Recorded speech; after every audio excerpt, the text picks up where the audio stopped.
भाइयों और बहनों, आप सबका यहाँ बहुत बहुत स्वागत। थोड़ा मेरा प्रोग्राम लेट चल रहा है, आपको कष्ट हुआ थोड़ा, इसके लिए मैं शुरुआत में ही माफ़ी मांगता हूँ आपसे। मगर आज मैं आपको मज़े की बात बताने आया हूँ।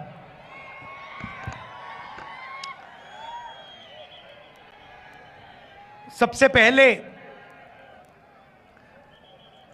ये साधारण चुनाव नहीं है, क्योंकि इस चुनाव में पहली बार, आज़ादी के बाद पहली बार एक ऐसी पार्टी है जो संविधान को खत्म करना चाहती है। उनका लक्ष्य सिर्फ चुनाव जीतने का नहीं है, उनका लक्ष्य हिंदुस्तान के कॉन्स्टिट्यूशन को, हमारे संविधान को खत्म करने का है। और हमारा लक्ष्य, कांग्रेस पार्टी का लक्ष्य, इंडिया अलायंस का लक्ष्य संविधान को बचाने का है और लोकतंत्र को बचाने का है। भाइयों और बहनों, इस देश में जो भी गरीबों को मिला है, जो भी प्रगति हुई है, पिछड़ों को, दलितों को, आदिवासियों को, जो भी गरीब लोगों को मिला है, वो संविधान के कारण मिला है। उसका वही कारण है। अगर ये लोग संविधान को खत्म कर देंगे तो हिंदुस्तान में गरीबों के लिए, किसानों के लिए, मजदूरों के लिए कुछ नहीं बचेगा। तो सबसे पहले आपसे यह कहना चाहता हूं कि पहली बार ऐसा चुनाव हो रहा है कि बीजेपी ने साफ सबके सामने कहा है, उनके एमपीओ ने साफ कहा है कि अगर हम चुनाव जीते तो हम हिंदुस्तान के संविधान को बदल देंगे। और मैं आपसे कह रहा हूं, उनसे कह रहा हूं, ऐसी कोई शक्ति नहीं है दुनिया में जो हिंदुस्तान के संविधान को बदल सके। अब देखिए, पिछले 10 साल नरेंद्र मोदी ने 22 लोगों को, सिर्फ 22-25 लोगों को लाखों करोड़ रुपए दिए हैं।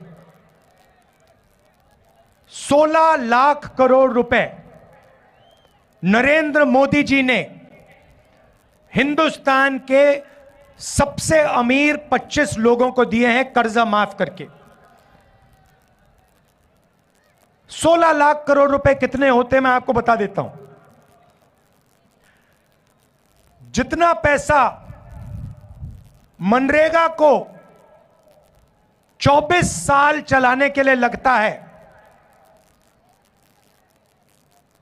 या जैसे हमने कर्जा माफ किया था किसानों का यूपीए ने, तो अगर अब वैसे अगर 24 बार कर्जा माफ करो किसानों का, उतना पैसा नरेंद्र मोदी ने 22-25 लोगों को दिया है। आप सोच ही नहीं सकते, 24 साल का मनरेगा का पैसा 22 लोगों को। भाइयों और बहनों, हालत यह हो गई है कि जितना पैसा 22 लोगों के पास है, उतना ही पैसा 70 करोड़ हिंदुस्तानियों के पास है। एक तरफ नरेंद्र मोदी के 22 मित्र और दूसरे तरफ 70 करोड़ हिंदुस्तानी, दोनों के पास एक ही जितना धन है। दूसरा आंकड़ा देता हूं, हिंदुस्तान के 1% लोगों के पास, 1% लोगों के पास हिंदुस्तान का 40% धन है। यह हालत है। इसीलिए इतनी बेरोजगारी फैल रही है। उन्होंने नोटबंदी की, आपसे कहा काला धन मिटा दूंगा, और पूरा का पूरा फायदा उन्हीं 22-25 लोगों का हुआ। उसके बाद जीएसटी, गलत जीएसटी लागू की, 5 अलग अलग टैक्स, किसानों पर टैक्स लगा दिया। पता नहीं आपको मालूम या नहीं, जितनी जीएसटी आप देते हो उतनी ही जीएसटी अदानी देता है। आप जानते हो इस बात को? नहीं जानते? आप सिर हिला रहे हो। वो आपने जो शर्ट खरीदी वो कितने की खरीदी आपने? 200। अगर अदानी वही शर्ट खरीदता तो जितनी जीएसटी आपने अपने जेब से दी उतनी ही जीएसटी वो देता। आपकी आमदनी हजारों में है, उसकी आमदनी हजारों करोड़ों में है, और जितनी जीएसटी आप देते हो उतनी जीएसटी वो देता है। अब सवाल उठता है, जीएसटी का जो आपका धन है, जो आपके जेब में से निकल रहा है, उसका होगा क्या? कहां जाएगा वो धन? नरेंद्र मोदी जी ने साफ कर दिया कि उनके 10 सालों में वो पूरा का पूरा पैसा 20-25 लोगों के हाथ में उन्होंने दे दिया। उन्होंने अरबपति बनाए हैं, 30-40 उन्होंने अरबपति बनाए हैं। अब मैं आपको बताता हूं कांग्रेस क्या करने जा रही है। उन्होंने 20-25 अरबपति बनाए, हम करोड़ों लाखपति बनाने जा रहे हैं। अब आप कहोगे कैसे? मैं आपको यह बताने आया हूं कि कांग्रेस पार्टी, इंडिया गठबंधन चुनाव के बाद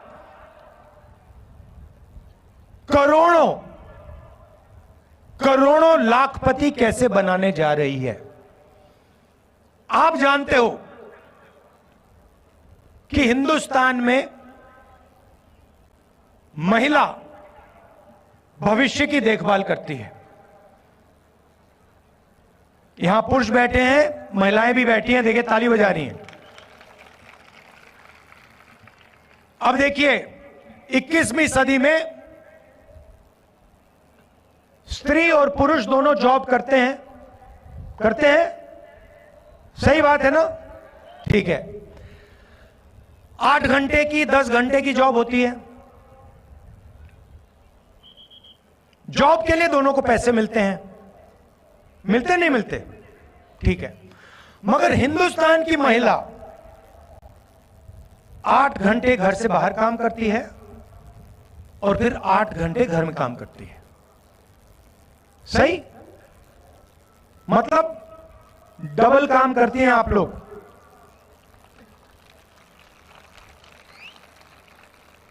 देखो महिलाएं ताली बजा रही है, पुरुष ताली नहीं बजा रहे। मगर सवाल यह है कि जो आप घर में काम करती हैं, भोजन पकाती हैं, बच्चों की देखभाल करती हैं, उसके लिए आपको कोई पैसा नहीं मिलता, कोई कॉम्पेंसेशन नहीं मिलती। कभी मिली आपको? नहीं मिली ना? वो तो आप काम फ्री में करती हैं। तो इसीलिए कांग्रेस पार्टी महालक्ष्मी योजना ला रही है। अब महालक्ष्मी योजना क्या है, मैं आपको बता देता हूं। हिंदुस्तान के सारे गरीब परिवारों की लिस्ट बनेगी, हर जात के, दलित, ओबीसी, गरीब, जनरल कास्ट लिस्ट बनेगी, और उस लिस्ट में से हर परिवार से एक महिला चुनी जाएगी। उसमें बीड़ी वर्कर्स होंगी, उसमें किसान के परिवार होंगे, उसमें मजदूरों के परिवार होंगे, छोटे कारीगर होंगे, और उन महिलाओं को, करोड़ों महिलाओं को कांग्रेस पार्टी साल के 1 लाख रुपए बैंक अकाउंट में डाल देगी।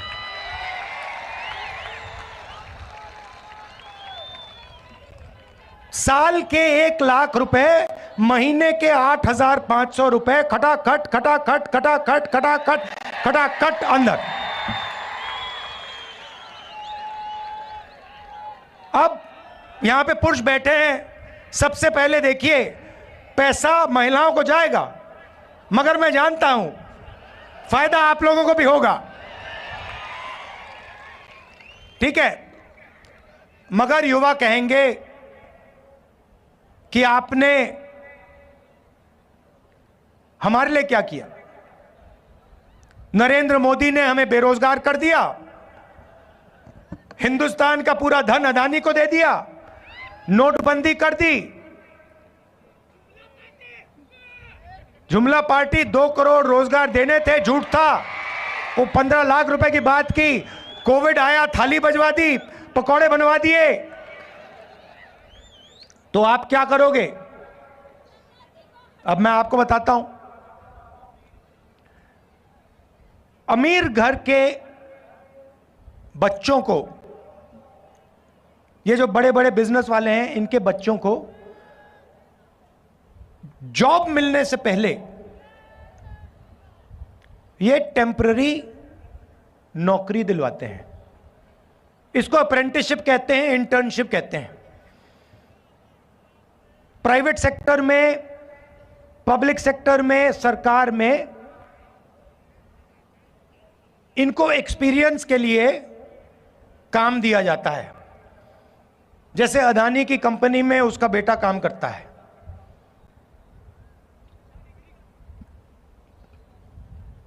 मगर यह सुविधा हिंदुस्तान के बेरोजगार युवाओं को नहीं मिलती। सड़क पे आप घूमते हो, रोजगार ढूंढते हो, पिछले 10 साल में नहीं मिला। तो अब हम एक नई योजना ला रहे हैं, अप्रेंटिसशिप का अधिकार। अभी ताली मत बजाओ, अभी मैंने समझाया नहीं है। अप्रेंटिसशिप का अधिकार का मतलब, हिंदुस्तान में कोई भी graduate, diploma holder, university graduate, college graduate, इनमें से कोई भी सरकार से यह अधिकार मांग पाएगा। और जिस दिन उसने यह अधिकार मांगा, उस दिन सरकार को उसे पहली साल की नौकरी पक्की करके, गारंटी करके देनी पड़ेगी। जैसे मनरेगा में जॉब मांगा जा सकता है, काम मांगा जा सकता है, मगर मना नहीं किया जा सकता, वैसे ही हिंदुस्तान के ग्रेजुएट्स को पहली साल की नौकरी पक्की। अब पहली साल की नौकरी में क्या होगा और कहां होगी नौकरी? पब्लिक सेक्टर यूनिट्स में, HAL, BHEL, Indian oil, Hindustan petroleum, private कंपनियों में, सरकारी ऑफिसेज में, सरकारी अस्पतालों में ये नौकरियां दी जाएंगी। करोड़ों युवाओं की ट्रेनिंग होगी 1 साल की, और उस साल के लिए 1 लाख रुपए युवा के बैंक अकाउंट में जाएगा। 8,500 रुपए महीने के, 1 लाख रुपए साल के, हर ग्रेजुएट के बैंक अकाउंट में कांग्रेस पार्टी डालने जा रही है। तो इस प्रकार से हम करोड़ों लाखपति बनाने जा रहे हैं। अब यहां किसान बैठे हैं, इन दोनों योजना का आपका फायदा होगा, मगर हम वहां नहीं रुके। आपने नरेंद्र मोदी से 2 चीजें मांगी, कर्जा माफी और कानूनी मिनिमम सपोर्ट प्राइस। हर किसान जानता है कि जब उसे अपनी फसल बेचनी पड़ती है तो जादू से फसल का दाम गिर जाता है, जादू से फसल दाम गिर जाता है और किसान को कभी भी सही दाम नहीं मिलता। बाकी लोग अपना प्रोडक्ट बेचें,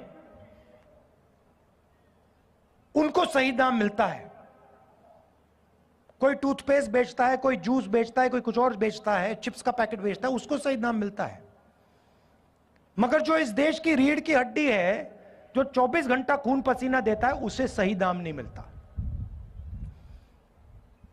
तो हमने 2 काम किसानों के किए हैं, करने जा रहे हैं। पहला काम, हिंदुस्तान के किसानों का हम कर्जा माफ करेंगे। ये अभी आप ताली जल्दी बजा गए, ये कर्जा माफी ये शुरुआत है, मगर हम सिर्फ कर्जा माफी नहीं करेंगे। हम किसानों के लिए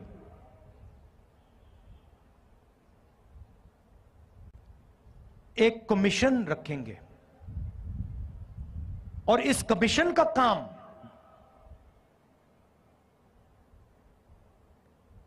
जब भी किसानों को कर्जा माफी की जरूरत होगी, यह कमीशन सरकार को कहेगा और सरकार किसानों का कर्जा माफ करेगा। एक बार नहीं, जितनी बार आपको कर्जा माफी की जरूरत होगी, उतनी बार यह कमीशन कर्जा माफी करवाएगा।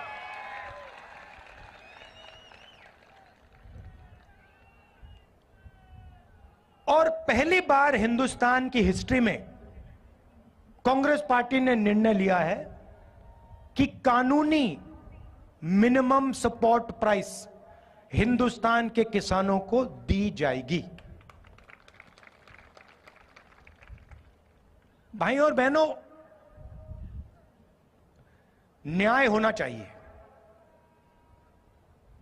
नरेंद्र मोदी जी ने हिंदुस्तान को अन्याय का कैपिटल बना दिया है।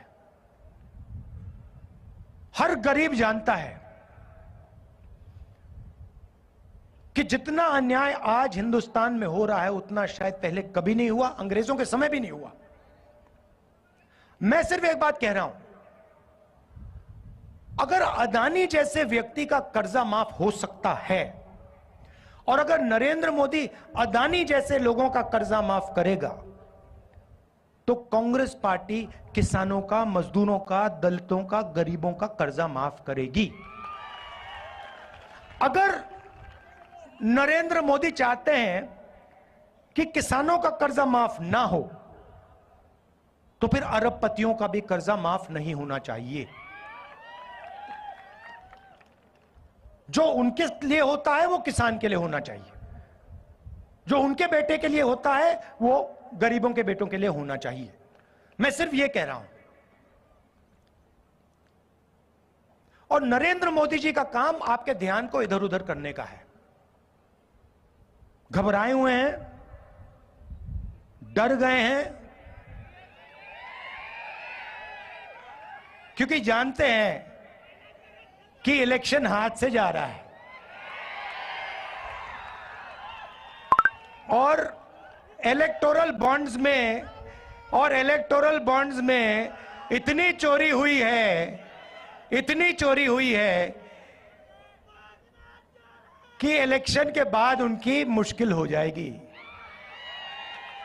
तो घबराहट में है, तो एक के बाद एक झूठ बोल रहे हैं।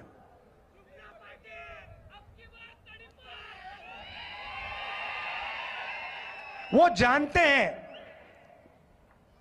कि हिंदुस्तान की जनता बात समझ गई है। वो जानते हैं कि हिंदुस्तान की जनता इस चुनाव में संविधान की रक्षा करने के लिए खड़ी हो गई है। और वो जानते हैं कि हिंदुस्तान की जनता समझ गई है कि नरेंद्र मोदी जी अरबपतियों के नेता हैं, गरीबों के नहीं। अब आखिरी बात आपको कहना चाहता हूं, ये आपने मीडिया के मित्र देखे, ये देखे आपने, ये देखो काले चश्मे पहने स्माइल कर रहे हैं।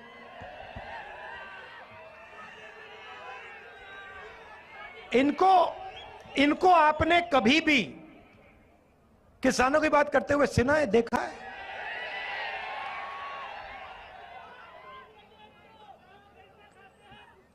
कोई मतलब मजदूर मर जाए, भूखा मर जाए, कभी आपने टीवी पे देखा? कभी आपने इनके एंकरों को बेरोजगारी के बारे में बोलते हुए देखा? महंगाई के बारे में, किसानों के बारे में? ना। क्योंकि ये अच्छा, इनकी गलती नहीं है जो बेचारे यहां खड़े हैं, इनकी गलती नहीं है क्योंकि इनका कंट्रोलर ऊपर है। ये बेचारे सैलरी लेते हैं, इनको भी मतलब घर चलाना है, तो इनकी गलती नहीं है। हाँ,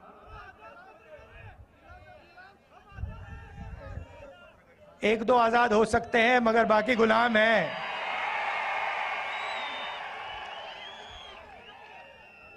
आजकल के हिंदुस्तान में पता नहीं लगता कौन सा मीडिया वाला आजाद है, कौन सा गुलाम है।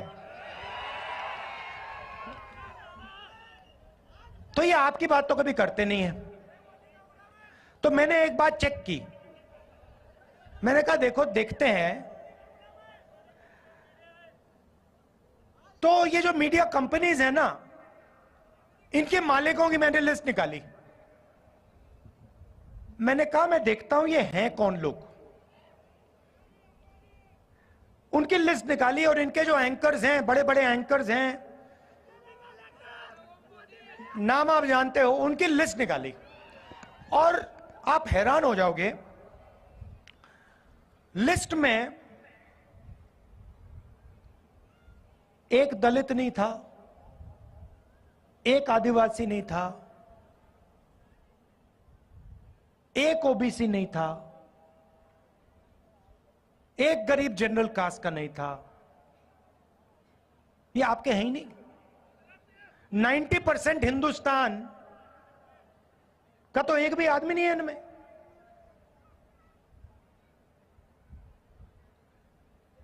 पिछड़े वर्ग के कितने लोग हैं हिंदुस्तान में? चुप हो गए सब। अच्छा, हिंदुस्तान में दलित कितने? 15%। आदिवासी कितने? 8%। पिछड़े वर्ग के लोग कितने? कोई नहीं जानता, मगर कम से कम 50%। कम से कम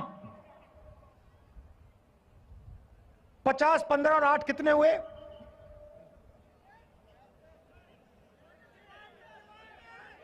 73। उसमें 15% माइनॉरिटी जोड़ दीजिए और 5% गरीब जनरल कास्ट जोड़ दीजिए, कितने हुए? 90 प्लस हो गए। 90% आबादी में से एक आदमी नहीं मिलेगा आपको मीडिया में। एक नहीं है। ये आपके हैं ही नहीं।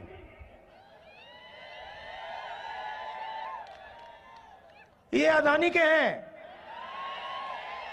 ये मोदी के हैं, ये अंबानी के हैं। ये आपकी बात थोड़ी करेंगे। अच्छा ठीक है, मीडिया छोड़ो। हिंदुस्तान की सबसे बड़ी 200 कंपनी की लिस्ट निकाली मैंने, उसमें बता दो, उस लिस्ट में, उनके मालिकों की लिस्ट में मुझे बता दो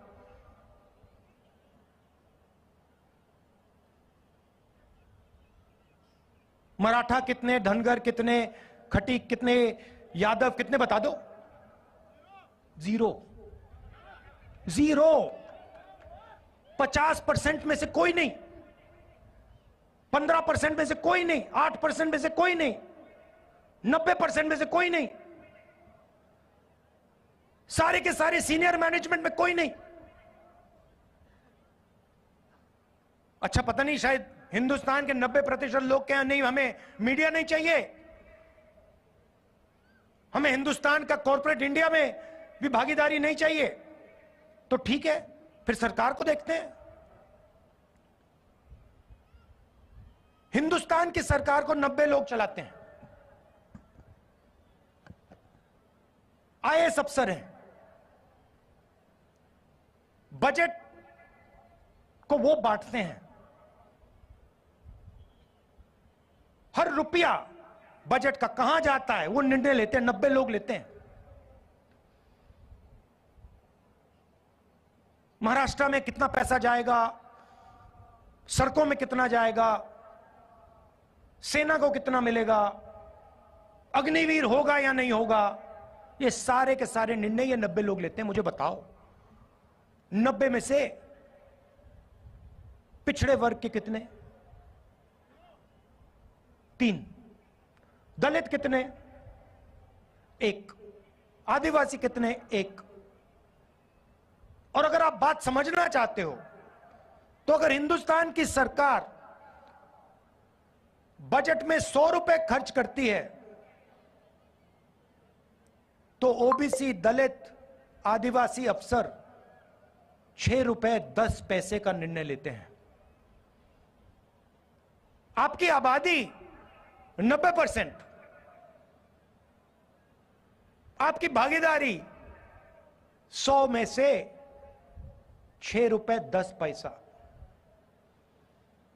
और फिर नरेंद्र मोदी 24 घंटे घूमता रहता है, कहता है कि मैं ओबीसी हूं। और मैंने जाति जनगणना की जैसे बात छेड़ी, ये इसको बैठाया गया है। जैसे ही मैंने कहा कि देश में जाति जनगणना होना चाहिए, देश का एक्सरे होना चाहिए, दूध का दूध, पानी का पानी होना चाहिए, नरेंद्र मोदी कहते हैं हिंदुस्तान में तो कोई जात है ही नहीं, 2 ही जात हैं, एक अमीर है और एक गरीब है। अच्छा, अगर 2 ही जात हैं तो भैया आप कहां के ओबीसी बन गए?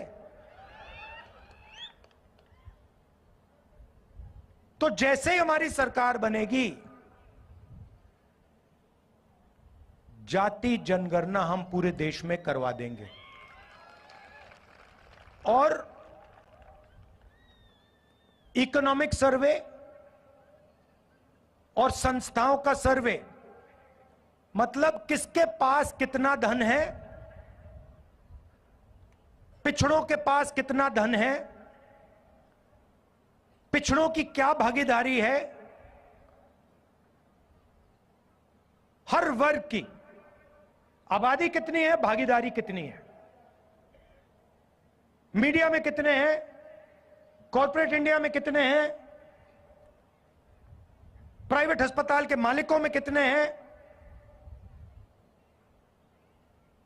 यह काम हम करेंगे। अब जैसे ही मैंने ये देश के एक्सरे की बात की, वो नरेंद्र मोदी कांपने लग गया। जैसे ही मेरे, उसकी आदत है, जैसे उसको डर लगता है ना, वो झूठ बोलना शुरू कर देता है। जैसे ही उसको डर लगता है वो कभी पाकिस्तान की बात करेगा, कभी चाइना की बात करेगा, तो एक के बाद एक, एक के बाद एक, एक के बाद एक झूठ बोल रहा है। मगर इस बार नहीं निकल पाएगा।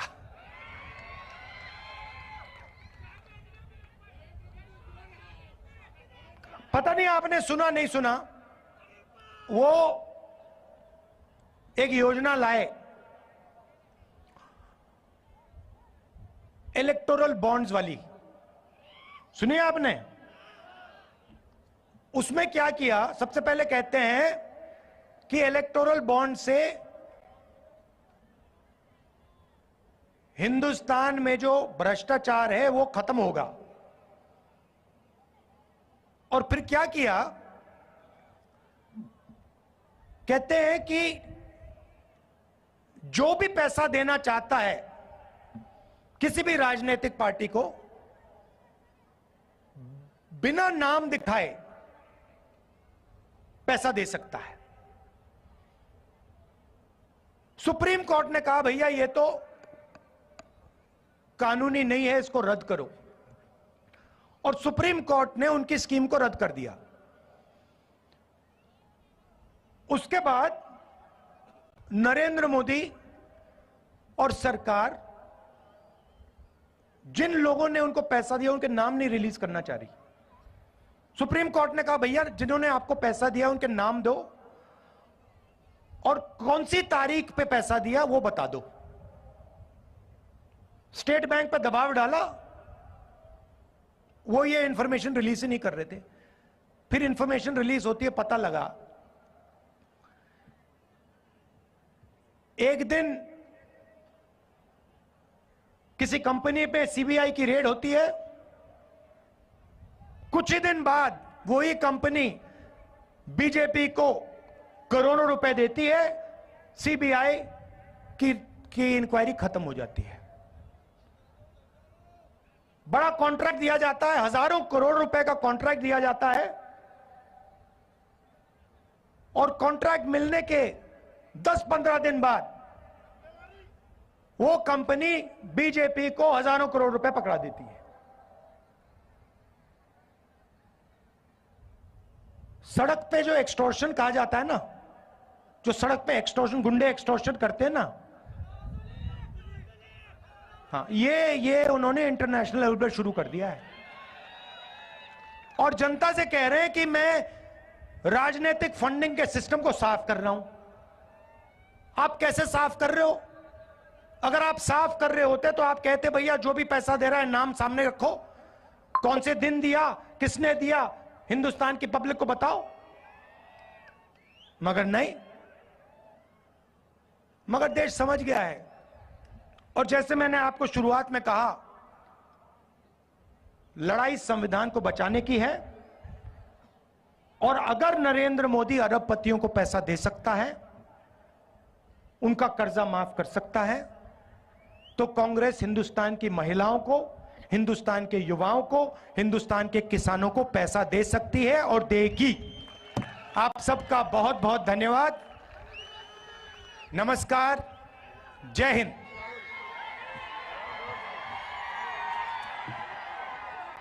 धन्यवाद राहुलजी। यानंतर माननीय राहुल गायकवाड यांचं या ठिकाणी काँग्रेस पक्षामध्ये प्रवेश होतोय। मी काँग्रेस पक्षाचे नेते माननीय राहुलजी गांधी आणि माननीय नानाभाऊ पटोले यांच्या शुभ हस्ते या ठिकाणी सत्कार संपन्न होतोय। सर्व नेते मंडळी आणि आपले दोन्ही उमेदवार माननीय आमदार प्रणितीताई शिंदे आणि धैर्यशील दादा मोहिते पाटील हे दोघेही अभिवादन करतील। मी चेतन भाऊ नरोटे यांना विनंती करतो की त्यांनी आभार प्रदर्शन करावं। आपण इथं सर्वजण आलात त्याबद्दल सगळ्याचं